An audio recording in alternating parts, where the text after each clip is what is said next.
Graduation from home. So even through this damn COVID, some of life's needs had to go on. Target was open, FedEx and UPS were delivering what I like to call COVID packages. That's all anyone did during this eat and shop, and no doubt in 9 months there will be lots of babies. But more importantly, school was still in session. Elon's and mine, and this was my graduating year. Finally. So, what else was there to do was attend virtually. While the setting for the graduation was disappointing, I was chosen to give this year's graduation speech. I was honored and humbled. Finally, after all these years, and 2 masters under my belt, I made it. And now being asked to speak. Just wow.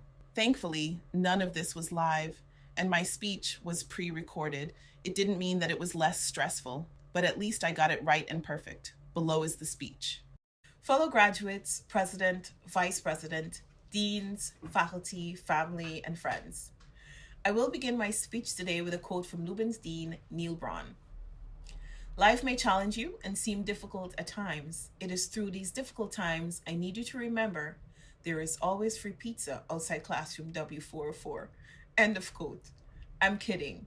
This is not an actual quote from Dean Braun, but it's from the Instagram handle Free Food at Pace. I promise you, this is a real Instagram handle, and my friend Orlando can attest to that. Shout out to you, Orlando. My name is Tandieka Stevens Di Clementi.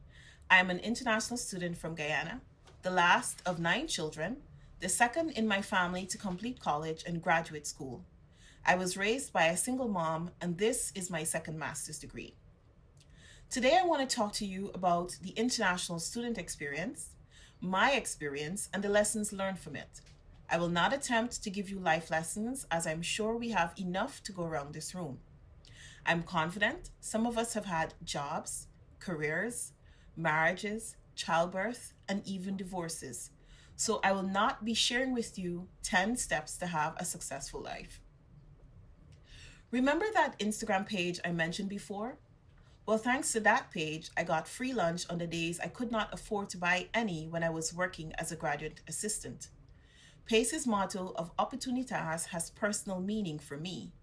Opportunitas meant that a girl from one of the smallest countries in South America had the chance to sit on a panel and speak to an audience that included the university's president and an assemblywoman from the great state of New York about the international student experience. Opportunitas also meant that same girl would have an audience via the university's radio, so she could give a platform to international students who wanted to talk about their culture. The International Experience radio show with Tandieka was a way for me to introduce us to the PACE community. International students contributed $44.7 billion in 2018 to the US economy. And according to the Chicago Tribune, we pay higher tuition costs that offset costs for domestic admissions, and our high test scores boost college rankings. You're welcome. I wanted to use my radio show as a platform to show that we are more than these statistics, and I did. Opportunitas also meant I had the liberty to speak freely even when it was for the difficult things, like calling OSA to ensure my classes were not dropped because my tuition was not paid. Dropped classes for an international student can lead to deportation, and I continually lived with this fear.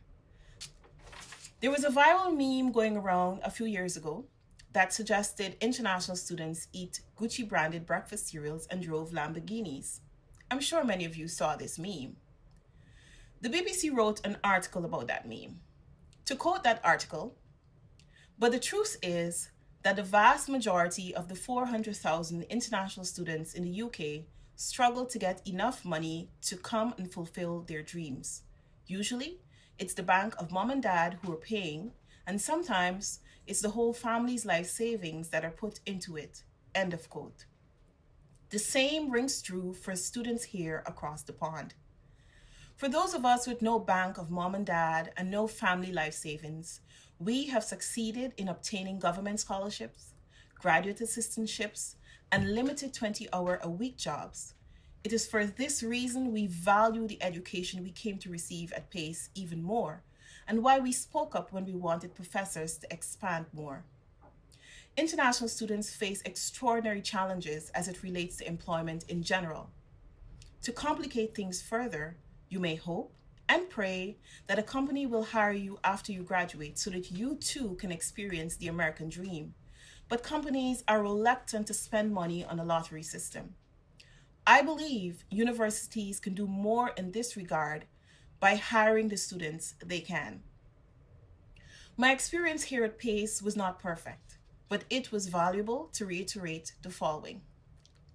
1. Always speak your truth. It is the only way you will be heard. 2. Take advantage of every opportunity that is presented to you. 3. Be aware that everything is not always as it appears and ask questions when you're unsure about something. And finally, 4. Always look for free food before buying lunch. Good luck and congratulations to you all. So, while yes, I graduated, I kind of felt shortchanged. This was it. For me and my fellow students from all over the country in all grades, it felt bittersweet. PACE promised that this year's class will take part in the 2021 ceremony. So, there was some sort of makeup, I suppose, through all of this. But it wouldn't be the same. We, the 2020 graduates across all grades, will never get this back, no matter how much administrators want to make it up to us. I sigh as I write this, but on the bright side, I'm done. Done with school. At least for now, one never knows. And now it's time to weather this storm.